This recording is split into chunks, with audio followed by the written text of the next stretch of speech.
¿Cómo identificaste hace 12 años que te tenías que abrir al mundo de tecnología? Siempre fue una apuesta de estar en la ola. ¿Qué más escalable que tecnología? Facilitamos el propósito de miles de personas. Lo que vendemos es paz. Cuidas de alguna manera los intereses del inversionista. Claro. ¿No? ¿Qué es Venture Capital? Es inversión de riesgo. High risk, high reward. Invertir en una startup es como comprarte una billetera Louis Vuitton. ¿Cuáles son alarmas que tú dices, no, acá no entro ni muerto? Emprendedores con poco equity. No tienen ningún contrato. Eso para mí es una alarma fuertísima. Tienes métricas que te permiten saber cuánto vales hoy. Cada vez se vuelve más consciente del tema, del valor de realmente de cada sol. Oye, hoy valgo 25 millones de dólares. ¿Quién compra? Hola, ¿qué tal? ¿Cómo están? Bienvenidos a un nuevo episodio de ¿Qué te cuentas? Mi nombre es Carlos Chamorro y aquí estoy con Leo Subiate, mi socio, y hoy tenemos a un amigo de la casa, Alberto Arrieta. Ya nos va a contar un poco más de él, pero como introducción, Alberto es founder y CEO de Z, founder o co-founder del fondo ADN.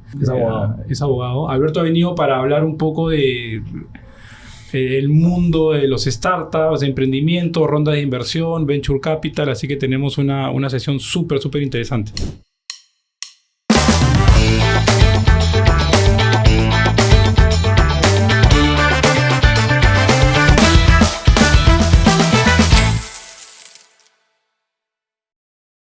Cuéntanos un poco de ti, cuéntanos de Z, cuéntanos de ADN, cómo empezó. Lo que se pueda contar de ti, ¿eh? Lo que se pueda contar de ti, ¿no? No, muchas gracias por la invitación. Siempre es un gusto verlos. Nos conocemos hace muchos años, la verdad. Me encanta verlos crecer también, ¿no? Ya eran también. Y eran mayorcitos cuando los conocí, pero crecer como empresa, ¿no? Sobre todo tú.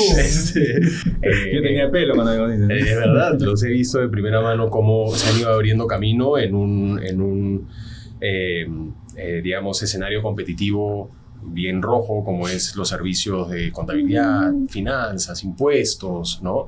Así que nada, los felicito. Eso solo habla bien del trabajo que hacen y cómo encontraron un espacio bien interesante en una vertical, en un momento tecnológica, en un momento donde nadie apostaba. No se hablaba mucho del tema, ¿no? Yo cuando cuento que empecé trabajando en Venture Capital hace 12 años, no existía la palabra startup, ¿no? Era un emprendimiento, en Perú digo, ¿no? Ahí la gente me va a funar. Pero en Perú no se hablaba de startup y de Venture Capital, ¿no? Siento que digo 12 años hace 3 años, pero ya debe ser un poco más desde el 2012, 14 años. No se escuchaba tanto que era una startup, no era el emprendimiento con ahí, siempre me acuerdo, uno de mis primeros clientes esa época fue la mamá de un amigo que quería hacer un emprendimiento de nutrición poniendo recetas en una app, ¿no? Ese fue uno de los primeros contactos que tuve con lo que hoy sería una startup. En ese momento era una señora nutricionista que quería, digamos, crecer utilizando tecnología. Entonces sí, ha sido un camino súper largo, pero que para mí siempre fue una apuesta, ¿no? Siempre fue una apuesta de estar en la ola, hacer las cosas bien y eventualmente esa ola se va a comer el mundo, porque tecnología hace mucho tiempo dejó de ser un what if y se volvió oye, este es el día a día, claro. ¿No? Es lo normal, ya no hay mundo fuera de la tecnología. ¿Y cómo identificaste hace 12 años algo que te tenías que abrir al mundo de tecnología? ¿Por qué? Creo que lo que me haría quedar mejor es decir que fue una visión empresarial, de que pensé que el futuro de los negocios, pero en realidad fue un tema de propósito. Encontré en uno de mis primeros clientes que si no la atendía yo, no iba a encontrar a nadie que la atienda, nadie capacitado que la atienda, ¿no? Y esto es una emprendedora, siempre me voy a acordar de ella, no voy a decir su nombre por si acaso, porque ahí también los otros involucrados se sienten identificados, pero es una emprendedora, salida de Artes de la Católica, que tenía una startup y que junto con su socia había levantado una ronda fuerte. ¿Ya en qué época? Sí, hace años. Había levantado una ronda fuerte de una misma persona, $200,000 en equity, $200,000 en deuda, y las fundadoras se estaban separando. Se habían peleado, o sea, medio que se pelearon y se separaron. Y el tipo era un limeño, billetón, pero puro y duro, ¿no? Y el tipo quería quedarse con la compañía. Oye, tengo $400,000 adentro, no para mí las dos eran el equipo, con toda razón nervioso, ¿no? Pero esta chica no sabía a quién recurrir. Y claro, yo me ponía a pensar y era, ¿quién la va a atender? Ella no tenía con qué pagar. Y dije, yo te ayudo. Y empecé a Tu bono. Fue tu bono. Claro, mi pro bono. Tu pro bono, sí. Porque bono no hubo, sí. lamentablemente, ¿no? Y eso es algo que sí, seguimos de alguna manera peleando en el propósito con las buenas decisiones empresariales o financieras de balancear un poco eso.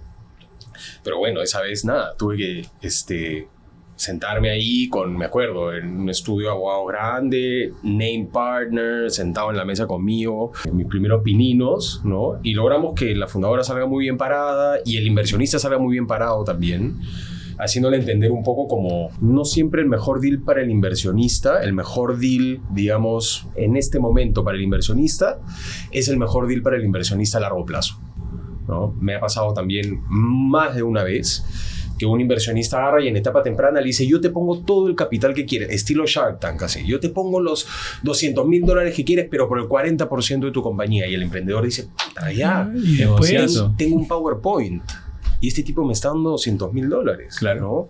Y el tipo dice, estoy asumiendo un montón de riesgo, le tengo que pedir un buen porcentaje a la compañía, ¿no? Si a ese startup le va bien, startup no tiene futuro, porque esa startup, para hacer lo que tiene que hacer para que la rompa, tiene que levantar más financiamientos. Y ya le entregó.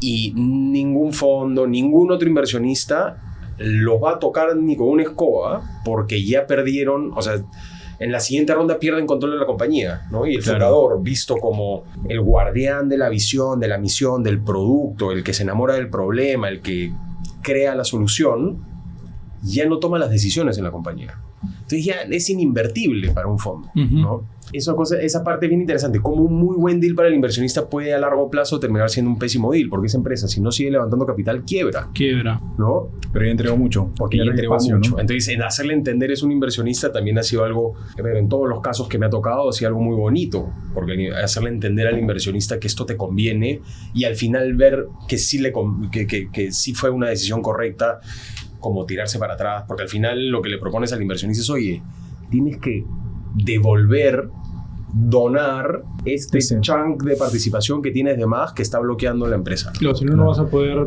crecer porque nadie va a querer entrar. Y el inversionista se pone, ¿qué? O sea, le tengo que regalar a la fundadora o al fundador mi participación a primera mano. Es una locura, ¿no? Pero cuando profundizas más en la ruta de Venture Capital de una startup, el inversionista empieza a entender, y obviamente no es un regalo, ¿no? También cuidamos los intereses. A largo plazo para recuperar quizás eso, ¿no? Sí, pero también cuidas de alguna manera los intereses del inversionista, claro, ¿no? Como abogado, yo no es que haga magia, es que diseño deals que son positivos para ambas partes, para que funcionen. No me sirve de nada que el cliente gane ahorita si en un año el inversionista va a salir del ecosistema y no va a invertir nunca más en un startup. Exacto, sobre todo en un mercado como el de nosotros, que es bien pequeño, ¿no? Y por general los que invierten terminan siendo los mismos, ¿no? Entonces, esa fue como que tu primera experiencia que te llevó a involucrarte más en el tema de tecnología, startups. En el tema de emprendimientos.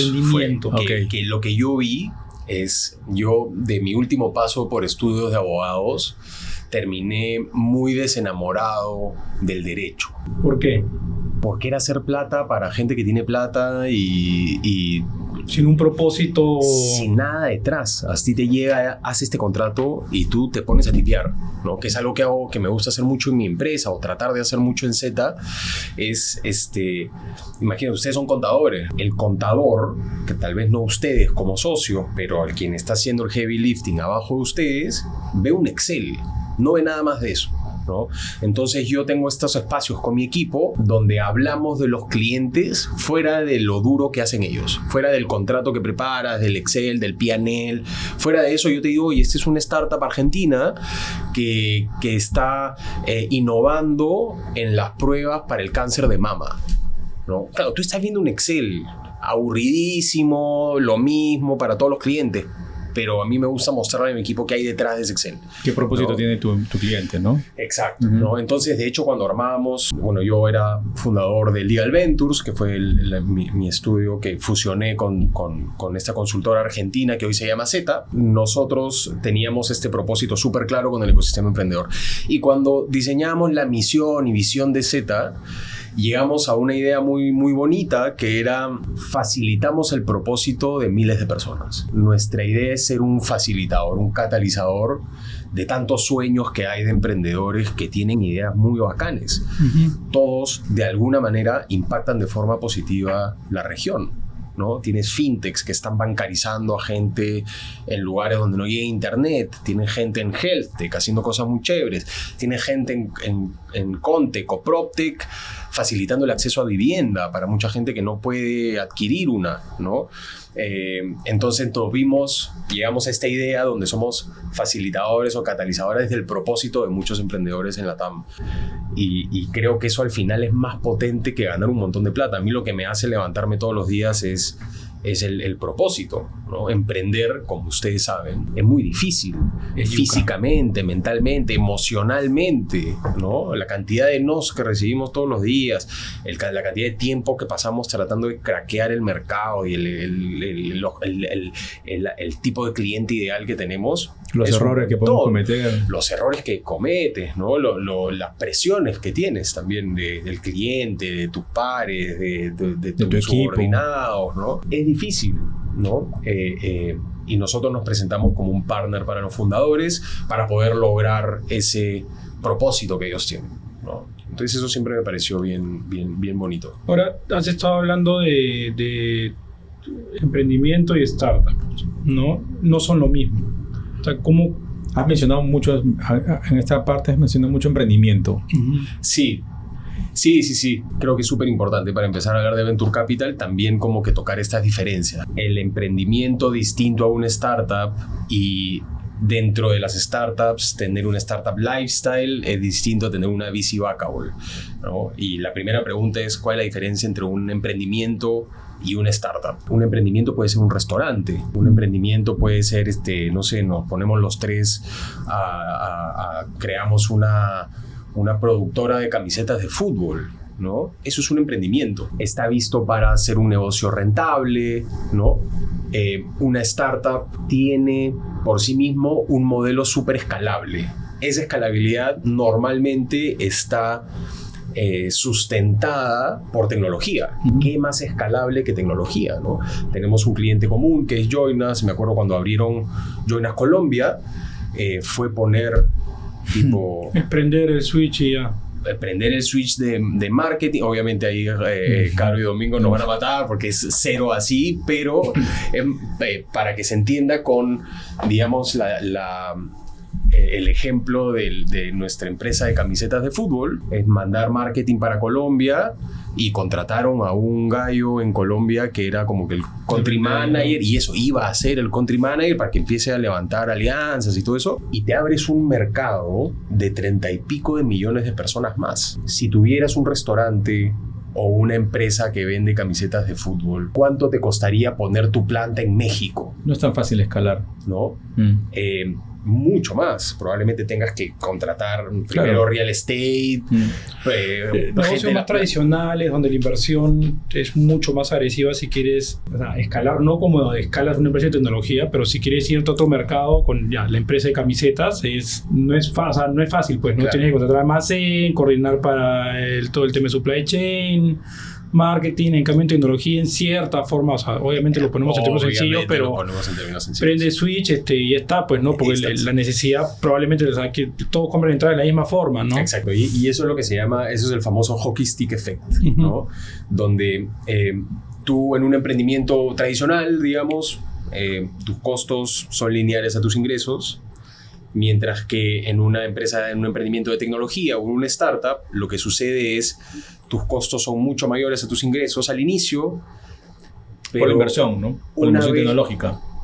Claro. Y porque quema, ¿no? Comercialmente, ¿no? Pues un sector más especializado. Pero llega un momento en que tus gastos se van aplanando cuando llegas a lo que se llama Product Market Fit, Ya entiendes a tu cliente, tienes el producto, sabes cómo llegarle, tienes un KPI muy importante que es el CAC LTV, ¿no? El costo de adquisición de cliente, con cuánto te deja ese cliente en su vida.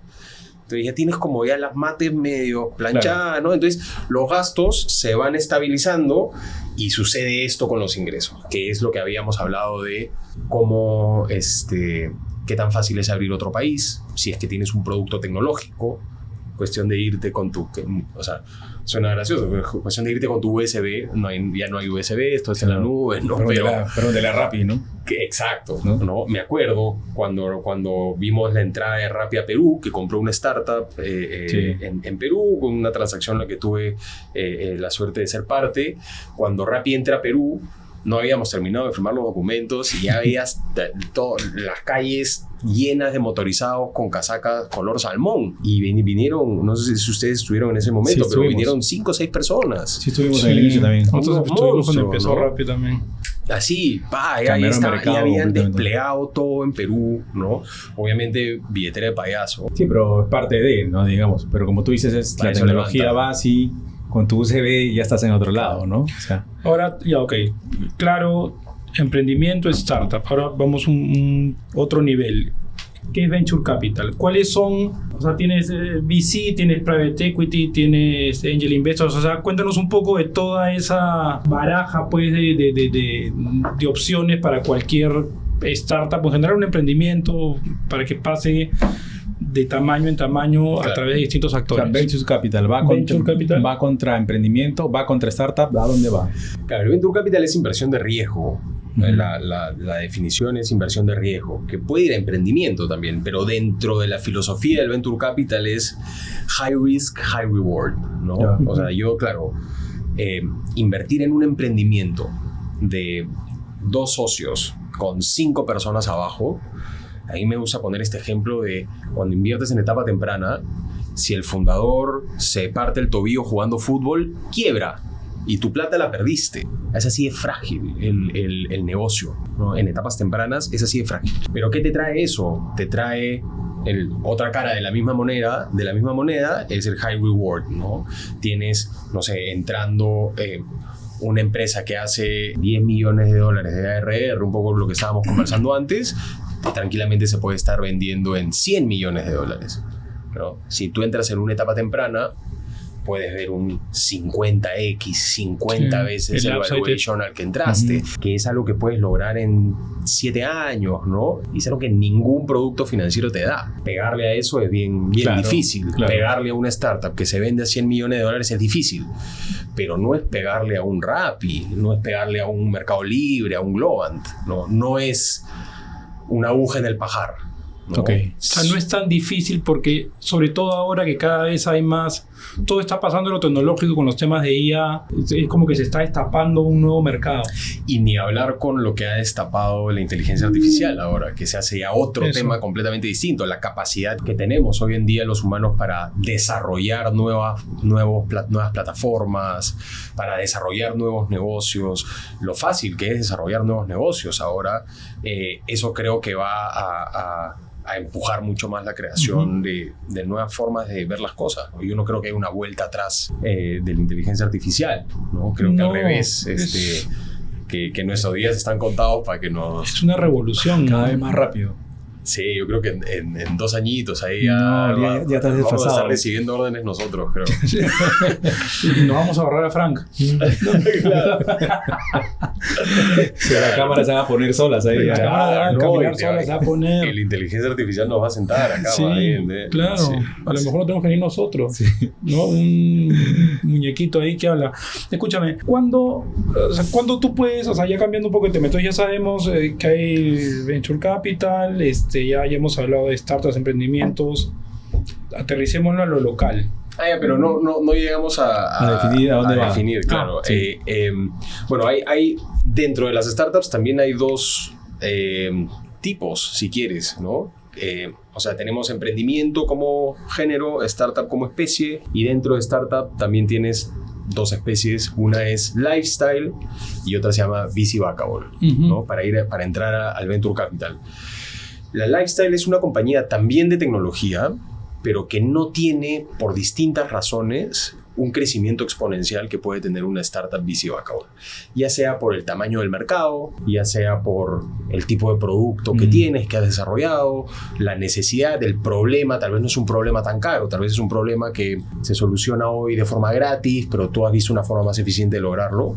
Tenemos ahí algunos ejemplos que ya conocemos. No necesariamente es malo. Hay gente que le parece negativo tener una startup lifestyle, cuando incluso conocemos de muchas startups lifestyle que han tenido súper buenos exits. Lo que llega a suceder con una lifestyle es que no levantan capital, no siguen una ruta del venture capital donde levantas una presemilla, semilla, serie A, serie B, serie C, ¿no? Entonces los fundadores mantienen un montón del equity de la compañía y al final, claro, tú puedes salir, no sé, puedes tener una compañía que es completamente tuya y vendes a $10 millones, o puedes tener una compañía que llega a serie C o que llega a serie B y se vende a $100 millones, pero tú tienes el 10% de la compañía, ¿no? Tú como fundador tienes el 10% de la compañía porque ya te diluiste en 10 años, ¿no?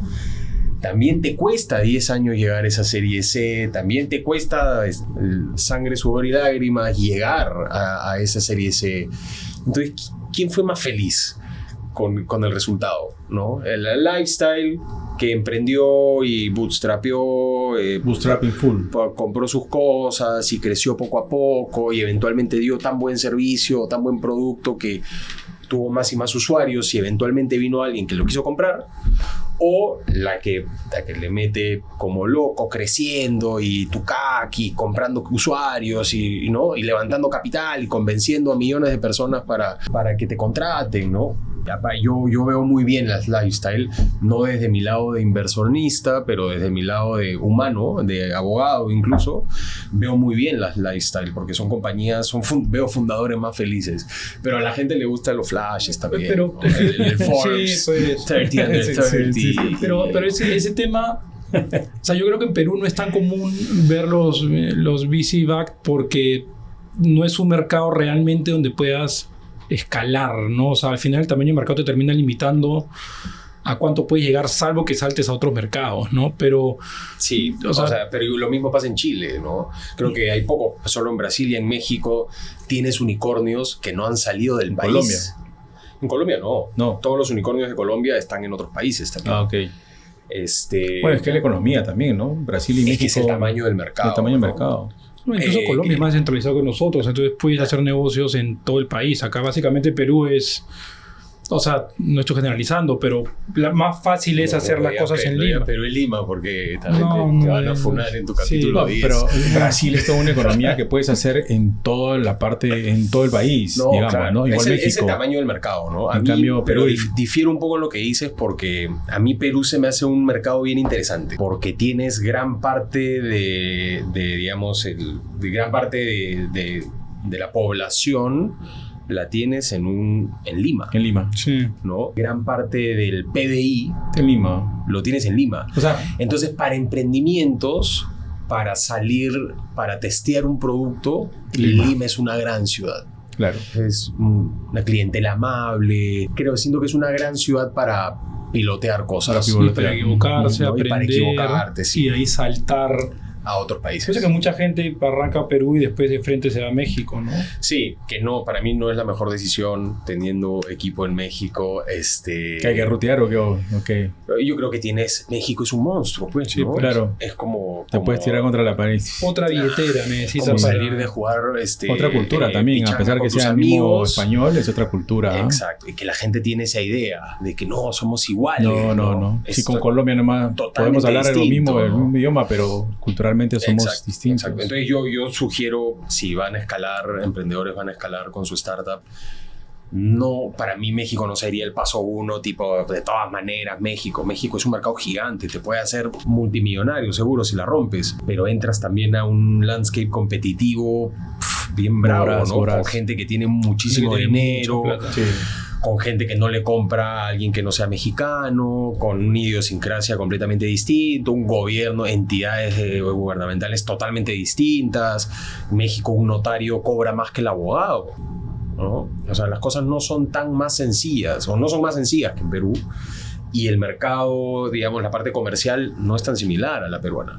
Yo me iría mucho más a Ecuador, a Chile, a Colombia, ¿no? Exploraría unos países que me sean más sencillos. Pero bueno, eso ya es una decisión mucho de qué problema estás resolviendo, cómo luce tu mercado y todo eso. Pero entonces ya, lifestyle, VC Backable. Tienes las VC Backable que siguen una ruta de Venture Capital para lograr algo impresionante. Para lograr ese hockey stick effect que los hace millonarios a todos. Con un éxito tremendo. Con un éxito tremendo. Para lograr ese éxito tremendo en un periodo que no sea 60 años, es importante que tú levantes capital para comer mercado y para desarrollar un producto. El producto también, una mala interpretación que tienen muchos emprendedores cuando empiezan, que tercerizan oye, hazme esta plataforma, hazme este app, ¿no? El producto es algo vivo, ¿no? Que nunca dejas de desarrollar. Es lo que decía en el episodio pasado Jaime, del desarrollo, ¿no? Qué buena memoria tienes, pero...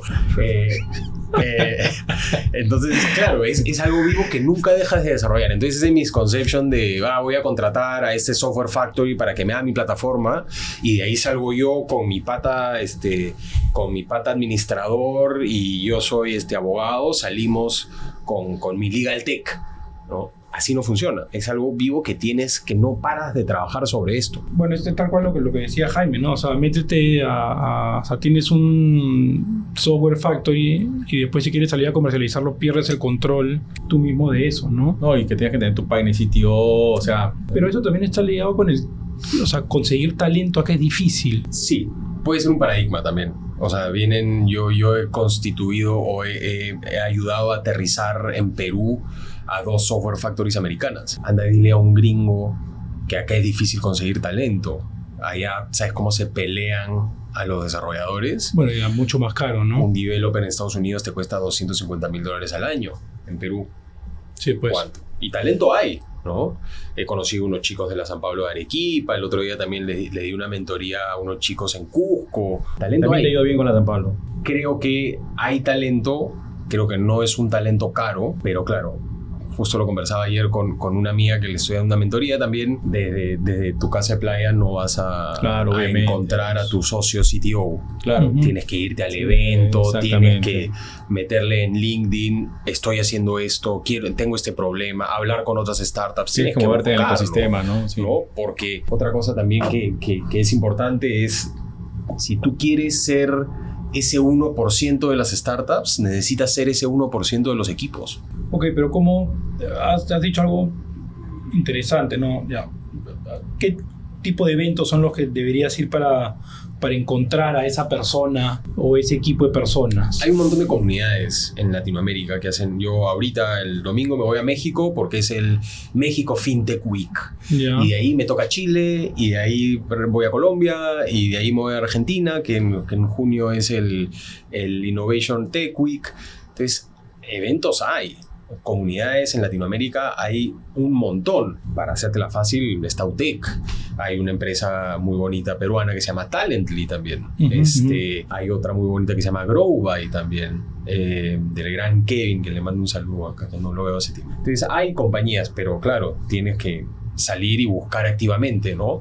Algo que quiero corregir también para que ahí los abelones no se me achoren. Hoy por hoy, un poco la inteligencia artificial ha logrado desarrollar ciertos programas que te hacen mucho más fácil crear tecnología. Sí. Ya no te tienes que sentar en Java a poner código. Ajá, codear, ¿no? sí. Si tú eres un developer y manejas estas herramientas, estás al otro lado. ¿Qué significa eso? Que se está comoditizando la creación de nuevos productos. ¿Qué significa esto? Que puedes quitarle importancia a tu head, a tu CTO o a tu gerente de tecnología, ¿no? Digamos, hay un montón de gente más joven que tiene mucho mejor entendimiento de estas plataformas, que te puede hacer cosas mucho más interesantes, N8N, Lovable, que te permite desarrollar cosas mucho más rápido y sacarlas en producción mucho más rápido, ¿no? Y ahora también como inversionista se hace mucho más importante tu plan de distribución que qué tan robusto es tu producto. Porque ya cualquiera puede venir y desarrollar un producto. Puede venir OpenAI y Sam Altman tiene una pesadilla y al día siguiente 50.000 startups se mueren, ¿no? Claro. Porque el tipo agarra y dice, no, prende este botón para que cualquiera pueda ser su agente, que es algo que acaba de pasar. Y ahora todos los agentic AI para cualquier nicho que tú quisieras, ahora le están viendo más difícil, ¿no?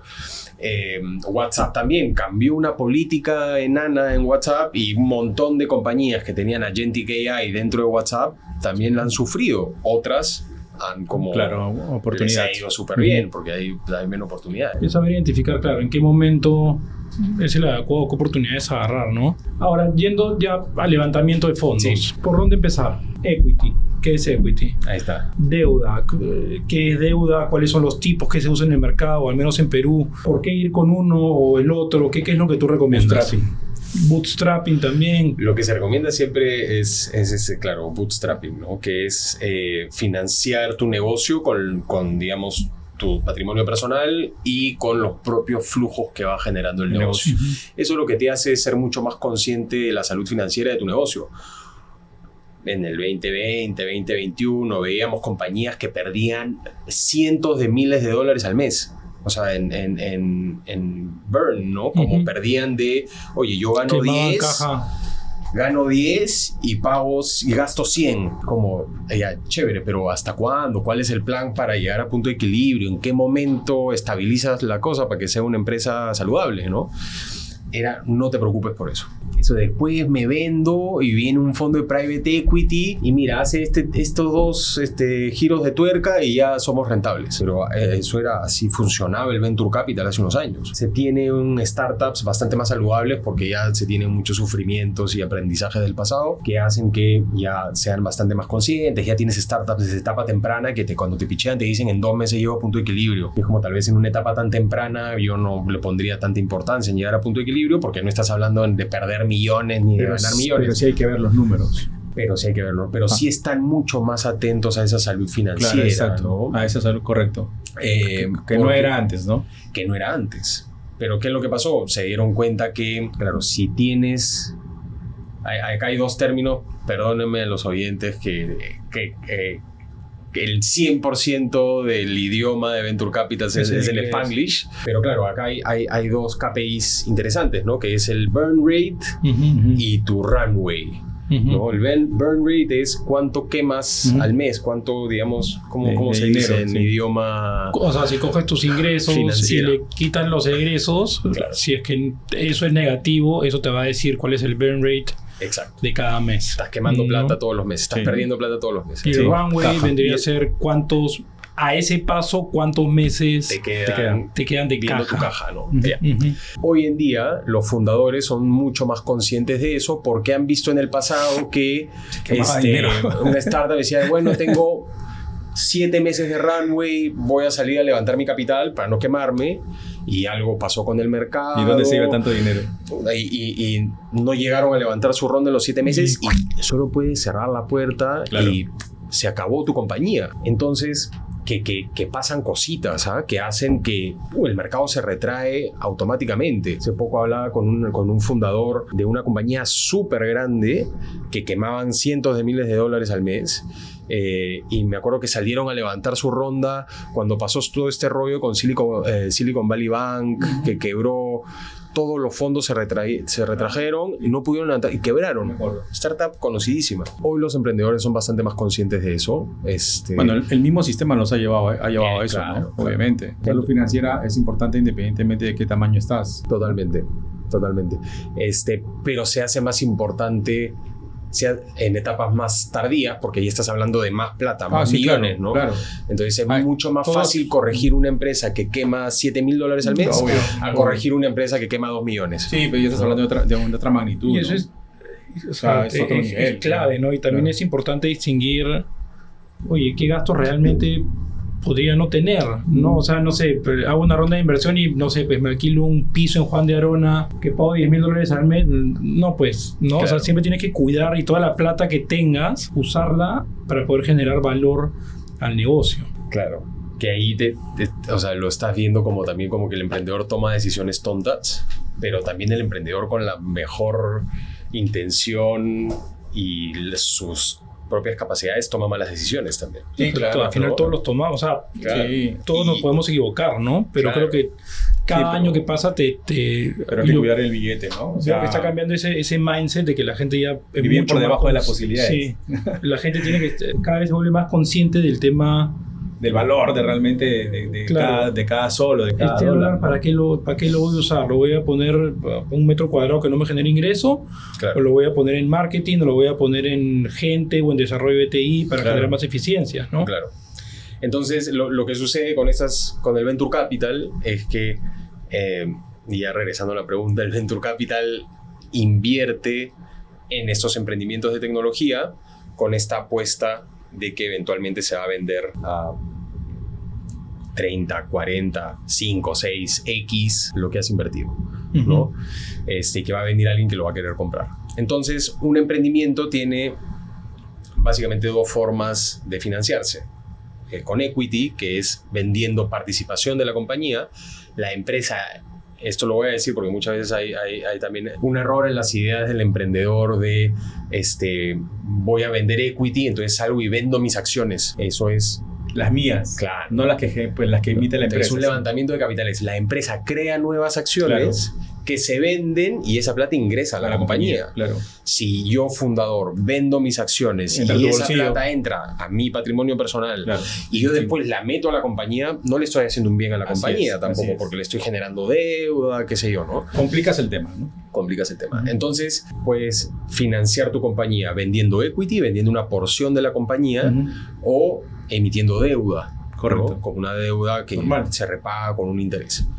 Ahora, el Venture Capital ha encontrado un instrumento que vive, o una serie de instrumentos que viven entre el equity y la deuda. Unos más tirados para deuda, otros más tirados para equity. Uno se llama SAFE, uno se llama nota convertible, otro se llama KISS, digamos, depende de con qué organizaciones mundiales o aceleradoras, si eres de Y Combinator o eres de 500 Startups o eres de, no sé, de otro lado, vas a usar uno u otro. Pero ¿cuál es la diferencia entre una nota convertible y un SAFE? Muy buena pregunta.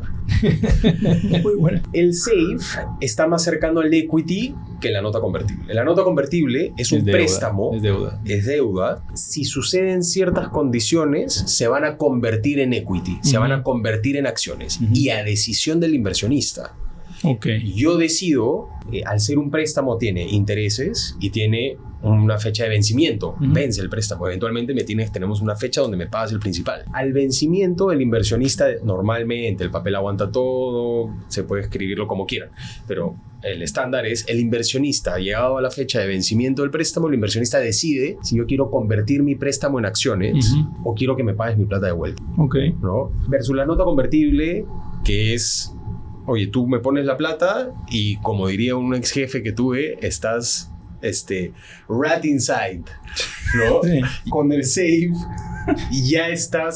ya formas parte del negocio, estás invirtiendo en el negocio, upside y downside también, ¿no? El negocio quiebra y estás en el horno junto con el fundador. Pero ¿en qué momento Convierte. convierte ese Ya. SAFE? ¿Y qué pasa si no se convierte? Buenísimo. Entonces, la ruta del Venture Capital, tú tienes primero, la primera ronda es Friends and Family, ¿no? La gente que te conoce, hoy estoy levantando $20,000 para ver si esto es algo, ¿no? $50,000 para ver si esto es algo. Una segunda ronda que se llama Presemilla, ¿no? Donde entran inversionistas ángeles.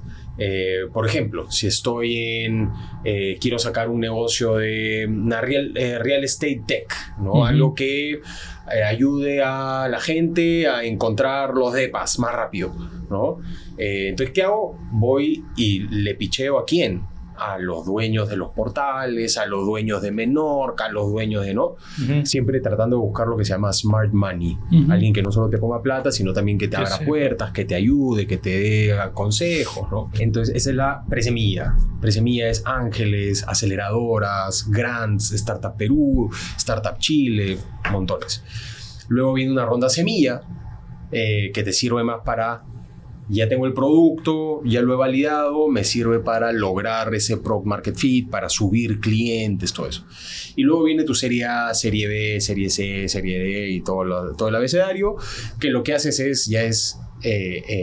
se le llama growth stage, es ya una etapa para crecer. Ya lograste product market fit, ya conoces quién es tu cliente perfectamente, ya es para expandirte a otro país o dentro de los países que estás para comprar más clientes, más usuarios, para crecer la compañía. Entonces, esa es, digamos, toda la ruta del Venture Capital de inicio a la venta, ¿no? Entonces, lo que sucede es que los emprendedores levantan capital con esos instrumentos convertibles casi hasta la serie A o incluso a veces serie B. ¿Por qué?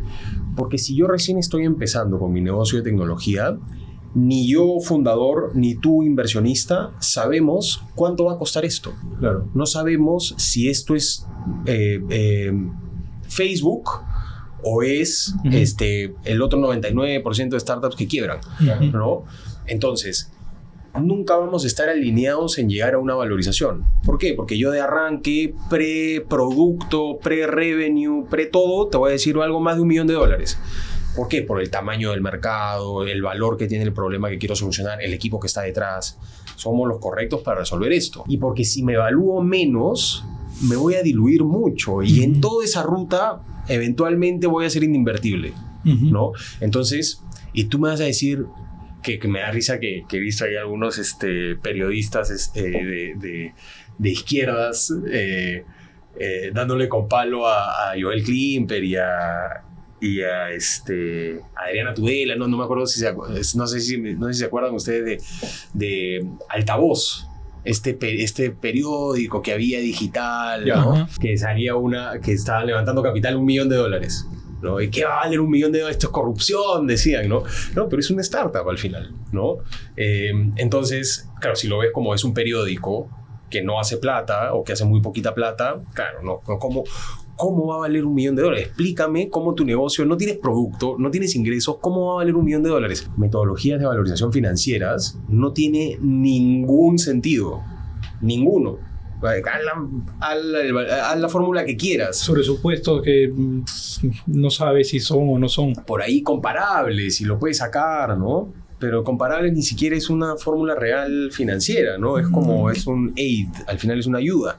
Pero bueno, no tiene ningún tipo de respuesta financiera, ¿no? Las valorizaciones. Entonces lo que hace un SAFE es, no te pone una valorización de la compañía, sino te pone un tope de valorización.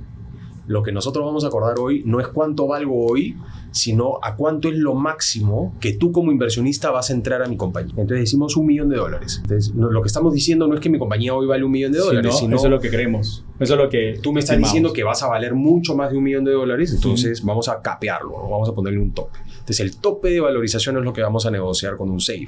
Okay. ¿No? Entonces este instrumento se creó para que los emprendedores puedan levantar capital de forma mucho más fácil. Porque antes te imaginarás, o sea, nunca se ponían de acuerdo el inversionista con el emprendedor, ¿no? Claro, la bronca de cuánto vale. Y podía empezar uno en desventaja o el otro, y al final no le conviene a ninguno. Si es que el emprendedor, digamos, termina con condiciones que no le convienen, ya no tiene motivación para seguir avanzando con la empresa y simplemente sale, pues, ¿no? Claro. O sea, al final se enfrían todos, ¿no? Claro, y si se diluye mucho, también llega una serie A con 25% del equipo fundador. Claro. Es imposible que levante su serie A, ¿no? Exacto. Te vas a tener que regresar con los inversionistas a negociar, que me ha pasado cantidad de veces también. Emprendedores que me acuerdo que estaba haciendo un pro bono para una incubadora de emprendimientos en Bolivia, y me llama uno de los chicos de la asociación o de la aceleradora y me dice: oye, he levantado mi primera ronda, he levantado $40,000 por el 40% de la compañía. Y era, pucha, que estás en el horno todavía, ¿no? O sea, ni siquiera he empezado y ya estaba muerto. Entonces ayudarlo a decir: oye, no aceptes ese ticket, hay que negociarlo, hay que entender bien cómo funcionan estas cosas, ¿no? Entonces, el SAFE se va levantando a diferentes caps, a diferentes topes de valorización, ¿no? Tal vez tu Friends and Family lo vas a levantar con un cap de $1 millón. En Perú, ¿no? En distintos países es distinto. Por ahí tu pre-semilla la vas a levantar a $3-4 millones. Por ahí tu semilla la vas a levantar a 10, 12 millones de dólares, ¿no? Cada safe, igual con safes, pero va subiendo el tope de valorización. Y llegas a tu serie A, donde ya tienes data suficiente para aplicar metodologías de valorización, ¿no? Ya tienes un histórico que te dice, ya no estamos hablando de un PowerPoint. No, ya tienes salud financiera. Y ya no ni siquiera salud, no tienes data. Ok. Métricas de compartir. ¿No? Ya sabes, ya tienes proyecciones de cuánto vas a facturar el próximo año, ya sabes cuánto facturaste el año anterior, ¿no? Entonces tienes métricas que te permiten saber cuánto vales hoy. Entonces, eso es lo que se llama un priced round, ¿no? O una ronda de equity, donde tú dices, oye, hoy valgo 25 millones de dólares. ¿Quién compra? Y cuando viene un inversionista y te pone plata a esa valorización, lo que digamos, el entendimiento es que el mercado está validando que vale 25 millones de dólares. Ese precio hace que todos los safes anteriores se conviertan a equity. Ya. Porque ya dejamos las presunciones, ¿no? Porque ya está diciendo que valgo el mercado está validando esa valorización. Entonces todos tus safes anteriores convierten, dependiendo de la valorización de esta ronda, convierten a cierto precio. Se vuelven accionistas. Y la compañía tiene que emitir acciones. Exacto. Y la compañía emite acciones. En contabilidad pasa de ser un capital en trámite. O una deuda, ¿no? O una deuda, si es una nota, a capitalizarse, ¿no? Pero eso de ahí, en etapa temprana, en el caso en el que la empresa esté muy valorada, digamos, tenga una valorización muy por encima de lo que debería tener, también te quita posibilidades de seguir avanzando con rondas hasta llegar mayores a un PI o algo así, porque la gente va a decir, si yo entro con esta valorización, yo mínimo tengo que salir, me voy a inventar a 8X, claro. Esto no va a ser nunca. Claro, entonces, totalmente. Valorización alta al principio, también hay mucha gente que entra con la pata en alto diciendo que vale millones de millones, pero después no va a llegar a valer. Es que ahí creo que la clave no está en el tamaño de la valorización inicial, sino en que el emprendedor no te ha demostrado cómo, a pesar de tener esta valorización alta, puede lograr que tú consigas ese 8 o 10X. Entonces ahí es donde está el error, creo, en que el emprendedor tal vez no tenía ese plan para llegar a esas valorizaciones que necesita un fondo de Venture Capital, ¿no? Un fondo de Venture Capital está asumiendo tanto riesgo que necesita que el emprendedor le demuestre que el inversionista puede llevarse un 20X, ¿no? Exacto. Un 40X. ¿Cómo vas a llegar a eso? Claro. Y eso es lo que estudia un inversionista antes de invertir en una startup. Y además lo que tiene experiencia en esto es lo que ves, o sea, tú esto lo ves todo el tiempo. Entonces tú ya sabes más o menos cuando alguien como que este es medio humo. Total. ¿No? Y aparte también tienes prácticas bien negativas en startups, con aceleradoras, que olvídate lo que he escuchado en todo este tiempo, ¿no? Las canas, por más que no se vean por mi colita, las canas también te hacen... Te las pintas, no vengas acá. Envidioso. Hay niveles. De alguna manera me hace genera el talento que tengo hoy, ¿no? Porque yo he hecho contratos que he podido ver cómo performaron 6 años después, ¿no? Que es algo que, no sé, muchas firmas top en el Perú y en otros países ponen a alguien del área de Money a ver Venture Capital, pero que no tiene idea, ¿no? Entonces yo personalmente pienso que lo que diferencia un buen abogado en Venture Capital de un mal abogado o un abogado media caña no es que académicamente sea difícil el Venture Capital, es que hay mucha casuística. Exacto. ¿No? De acuerdo. Entonces yo creo que eso es súper importante. Y lo que tratamos de construir en Z, por ejemplo, es una compañía especializada en startups y fondos de Venture Capital. Okay. ¿No? Como lo son ustedes, que son partners de Z también, ¿no? ¿Cómo podemos traer profesionales especializados en tecnología, en negocios escalables, que hacen las cosas completamente distintas? Me acuerdo cuando conversábamos, mejor no. No, dale. Me acuerdo cuando conversábamos pero lo voy a decir pero sin nombres, cómo emiten comprobantes de pago estas compañías de gig economy, ¿no? Que yo soy la plataforma, pero el que brinda el servicio es yo gano una parte, ¿quién le emite el comprobante? Estoy hablando hace 6 años. ¿Quién le emite el comprobante de pago a y yo qué le emito yo? ¿Se lo emito a él? ¿No? Esas conversaciones que teníamos hace miles de años son cosas que muchos contadores no saben, ¿no? O muchos financieros no saben, o muchos abogados tampoco saben. Y por ahí lo intuitivo no es lo correcto. Entonces, lo que tratamos de generar en Z es que el emprendedor, para esto no he hablado ni de Z ni de ADN, Paco. No, eso lo hablamos en otro capítulo, pues. Pero lo que tratamos de hacer en Z es eso, ¿no? Es a nivel regional atraer profesionales especializados en startups y venture capital para que de alguna manera ayude a, digamos, el emprendedor tiene tanto de qué preocuparse a nivel de producto, a nivel comercial, ¿no?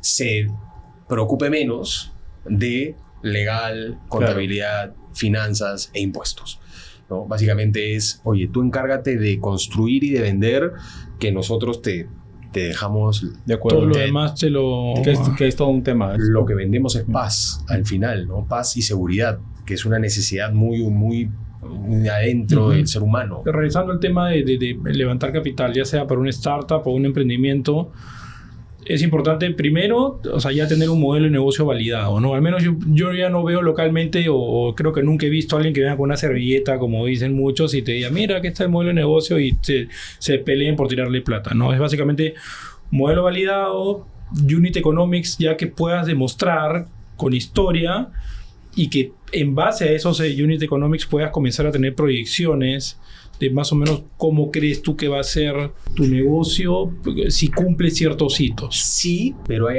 outliers, ¿no? Sí, pero hay sus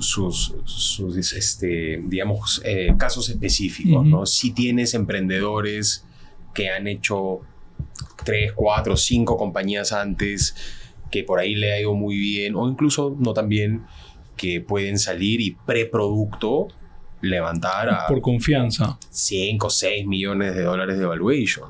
En Perú. En Perú. Son outliers, ¿no? Menos del 1% que tiene esa capacidad.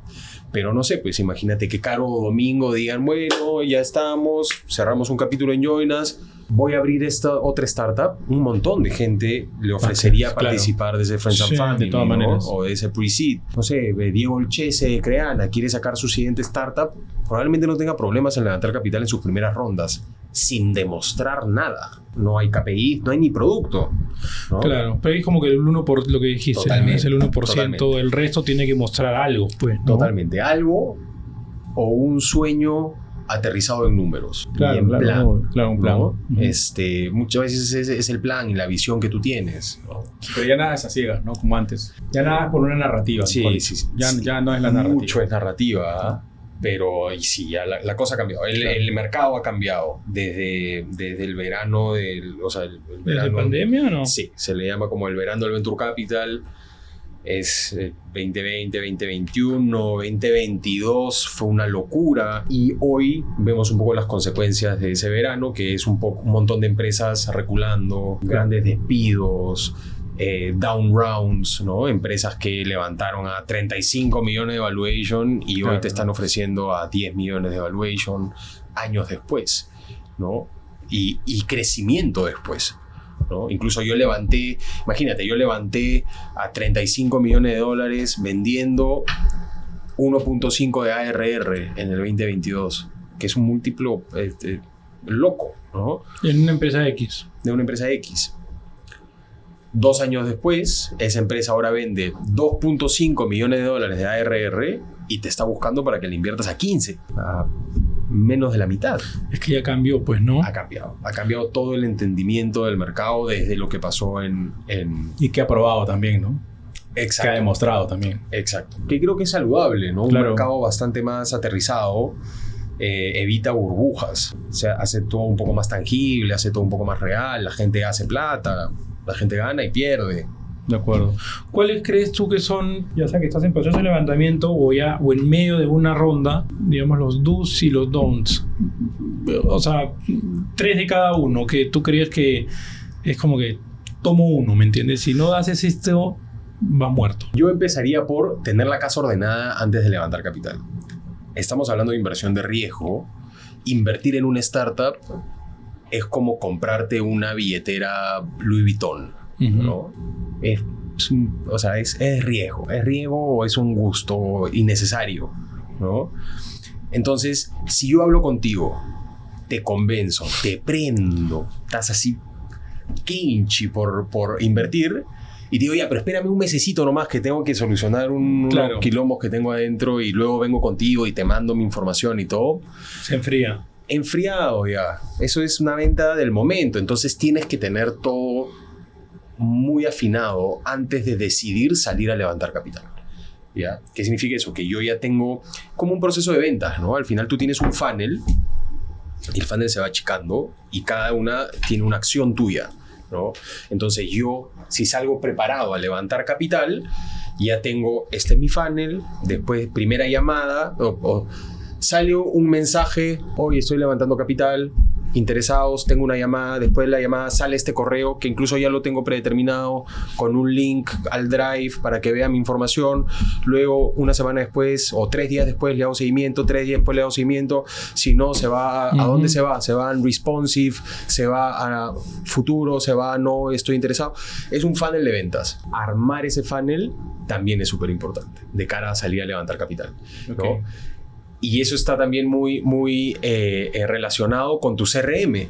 Al ser un proceso de ventas, tú necesitas como una suerte de CRM, entender a quién le voy a pichar, ¿no? Entonces, algo que la primera inversión de ADN, por ejemplo, que el gran José Alberto Díaz de México, con Kira, yo vi en este tipo algo que no había visto nunca, que es un CRM de inversionistas, pero de clase mundial.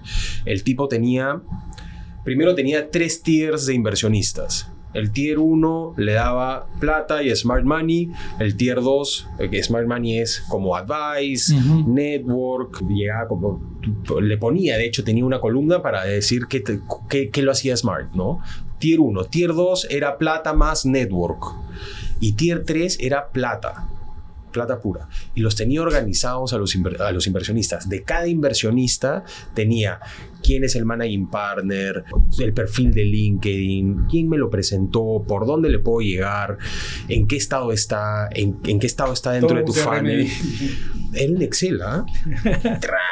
Un montón de inversionistas. ¿Por qué? Porque vas a correr por todo tu funnel. Yo me acuerdo de un artículo que siempre lo menciono en paneles y en podcast de Nicolás Di Pace, fundador de Kulki, mi socio en ADN, que sacó después de la venta de Kulki, sacó un artículo que se llamaba 1000 nos para un sí. Que es la cantidad de veces que tienes que pichar para levantar capital.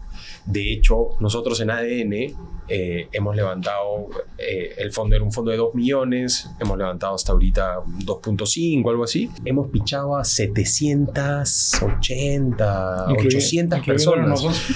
Incluidos ustedes que son parte de ADN, y les agradezco también porque creo que es una bonita forma de devolverle al ecosistema de tecnología peruano también un poco lo bonito que han construido con Blue Box. Pero sí, ¿no? Entonces tienes esa parte del funnel donde le vas a pichar probablemente a todos. Ojalá todos tus inversionistas sean tier 1. Entonces estarías volando porque te van a generar un montón de valor aparte de generarte plata, ¿no? O sea, aparte de darte la plata que necesitas. Tratar tu levantamiento de capital como un funnel de ventas es súper importante. Orden, pero genérico, ¿no? Sí, de acuerdo. Otra cosa es prestarle mucha atención al runway, ¿no? No salgas a levantar capital cuando te quedan 2 meses de vida. Bueno, claro. O sea, armar nomás tu ronda, ¿no? Te va a costar un mes. Claro. Solo armar, tipo, cuál es mi valorización, tener el documento de inversión, tener mi drive con todos los documentos legales si alguien me quiere hacer un due diligence, y que en ese drive no haya ningún muerto, ¿no? Porque a veces, claro, no es meter todo en un drive, sino es que ese todo que meto no haya ningún muerto en ese todo, ¿no? Que los fundadores tengan un plan de vesting, que no sé, que la marca esté registrada, que los dominios estén a nombre de la empresa, que la tecnología, que hay un tracto sucesivo titularidad de la tecnología, y hay un montón para hablar sobre eso. Eso es importante, ¿no? Tener todo listo antes de salir a levantar capital. Una vez que salgas a levantar capital, tratarlo como un funnel de ventas y que todo sea muy rápido. Porque la decisión es una decisión emocional, invertir en un producto financiero tan riesgoso. Y nada, y luego de eso es tomarte el tiempo necesario para no morir en el intento, porque también algo que hace, que ya no tanto, últimamente no tanto, pero muchos inversionistas también te preguntan, ¿cuál es su rango? Y 3 meses. Ah, ya, pucha, súper interesante, me interesa. Mándame información, ¿no? Le mandas información, nunca más regresa. le haces seguimiento, no te contesta, oye, te contesta 3 semanas después, oye, vuelve a mandar otra vez que no la recibí. Se la mandas otra vez, ya, recibido, se la voy a mandar a mis abogados. Un mes más, ¿no? Y ahora, ¿cuánto estabas levantando? ¿A 3 millones? No, me parece muy caro. ¿Qué te parece? Abajo. Y ahí hay sharks por todos lados, claro. ¿no? ¿Qué te parece si 1.5 tengo la plata acá? Ya, pero yo te negocio con... Y te lleva a un momento donde ya estás ahogado, y donde tú a aceptar. fin de mes tienes que pagar planilla y vas a tener que aceptarle las condiciones que te están poniendo, ¿no? Entonces no se pongan en esa situación, ¿no? ¿Y cuáles son las alarmas, digamos, en todos los procesos de due que has estado, ya sea para ADN o para, digamos, en los clientes de Z, antes Legal Ventures? ¿Cuáles son alarmas que tú dices, no, acá no entro ni muerto? Emprendedores con poco equity, ¿no? Donde no puso... No. Okay. O sea, emprendedores que, por ejemplo, ahorita estamos viendo una boliviana que está levantando en etapa súper temprana a 3 millones de valorización, y el emprendedor tiene el 51% de la empresa. Y el resto El resto lo tiene una software factory que le creó el producto y que quedaron en que le iba a dar equity porque no podía pagarle $50,000 para que se lo desarrolle. Ellos tienen, creo que 30 y pico %, y un par de inversionistas que entraron al inicio. O sea, está muerto ya. Y nos encantó el negocio, nos encantó el producto, nos encantó el founder. De hecho, le ofreció ayudarlo a reestructurar su cap table, ¿no? Pero está muerto. Otra cosa que no me gusta nada es cuando no hay un tracto sucesivo de la propiedad de la tecnología. Propiedad de la tecnología. En muchos países, si yo desarrollo, imagínate que yo soy el tech, yo desarrollo tecnología y no tenemos ningún contrato, yo no soy socio, no me has contratado, o sea, simplemente me dijiste, oye, yo te pago, ya, chévere, me pagas. Somos copropietarios según la ley sobre derechos de autor, ¿no? Somos copropietarios de esa tecnología. Si no tenemos un contrato que dice, oye, yo te estoy pagando lo que se llama en Estados Unidos work for hire, ¿no? Yo te estoy pagando, o obra por encargo en la ley sobre derechos de autor, yo te estoy pagando para que me entregues este entregable, vale la redundancia, ¿no? Pero si no y este entregable es mío. Si no tenemos ese contrato, los dos somos dueños. Se presume que somos copropietarios. ¿Qué pasa con eso? Que si el fundador no tiene todo eso claro, incluso hay fundadores de, no sé, no, a mí me ayuda, yo tengo un desarrollador en Argentina, tengo otro en la India y tengo a 2 juniors en Perú. Como, todos son copropietarios. ¿No? Y no tienen ningún contrato. Eso para mí es una alarma fuertísima. ¿Por qué? Porque el activo principal de la compañía es la plataforma tecnológica. Claro. Y si no tenemos claro quién es dueño, o el día de mañana te va increíble, pues no te van a tocar la puerta ahorita donde estás comiendo galletas con atún. Te van a tocar la puerta en 6 años cuando salga en gestión startup peruana, levanta $50 millones. Ahí es donde van a venir, oye, esto es lo que yo hice, ¿no? No, pero lo hiciste para mí. A ver. El contrato, nada. Algo de plata te van a sacar. Ok, es otra. De ahí, a nivel de founders o gestión de la empresa, o sea, ¿qué cosas te llama la atención donde dirías, no te da confianza? Entonces, sueños de escalar pronto sin haber logrado product market fit, ¿no? Sueños de, sí, con esta plata me voy a ir a México. Y en tu país sigues perdiendo plata, o todavía no encuentras cuál es tu cliente ideal, o todavía no encuentras la estrategia de pricing correcta. Eso a mí me parece peligroso porque tienes un problema y a ese hueco le vas a tirar plata. Entonces, primero resuelve el problema, soluciona, y luego anda a meterle plata a crecimiento. De lo contrario, lo único que vas a hacer es crecer el problema, ¿no? Si no, y eso nos acaba de pasar con una empresa chilena que estaba pensando irse a México, pero todavía no había logrado Product Market Fit en Chile. Yo les digo, oye, ¿cómo? te vas a ir a México Otro mundo. y otro... los problemas que tienes en Chile solo van a ser 15 veces más grandes en México. Quédate un rato, crece más, encuentra bien ese Product Market Fit y luego, cuando ya tengas el negocio, cuando tengas ese aha moment de, oye, nadie se ha muerto, sale bien, nada está incendiado, ya vámonos a otro país. Sí, claro. Entonces eso me preocupa un poco, que te vendan el sueño cuando no se ha logrado mucho hasta ahorita, ¿no? Ok. Y bueno, está el vesting de fundadores, que no me canso en decirlo, por más que no sé si es una alarma de inversión. De hecho, es una alarma de inversión, ¿no? Los fundadores tienen que poner como en garantía sus acciones a que van a quedarse trabajando en la compañía. Principalmente porque si un fundador se va o lo fueron, ¿para quién le puse yo mi plata? ¿qué hago? Sí, pero fuera de eso, fuera de eso, que sí, definitivamente, yo invierto en un equipo de estas personas, pero incluso puedo quedarme con el producto y que este fundador me dice, oye, este es comercial, voy a meter a más comerciales, yo voy a liderar esto, ya, perfecto. Pero ¿qué pasa con el 33% que tenía este fundador? Claro, te quedas un hueco de equity muerto que es muy difícil de recuperar. Y esa persona comercial que tú quieres contratar, si quieres que sea el tiburón de las ventas, vas a tener que darle equity o puedes pagarle lo que gana en su chamba. No creo, ¿no? Porque si eres un emprendedor, probablemente los sueldos son bajitos, no vas a poder ir a jalarte a un pata solo por el sueño que tienes tú, ¿no? Entonces vas a necesitar ese equity, para balancear y jalarte una persona top, pero ya no puedes porque tienes 33% de equity muerto de un tipo que ya no se hablan, ¿no? Claro. Entonces eso es lo que, de hecho, tanto como inversionista como abogado, cuando recomiendo a los emprendedores tener un vesting, no es tanto por preocupación por mía, sino es más por, oye, y normalmente se lo dices al líder, ¿no? Al CEO, oye, tus fundadores se pueden ir, ¿sabes? ¿No? Pueden pelearse, pueden desmotivarse, pueden caer en una enfermedad, Dios quiera que no, pueden pasar millones de cosas, incluso le quito la malicia siempre, ¿no?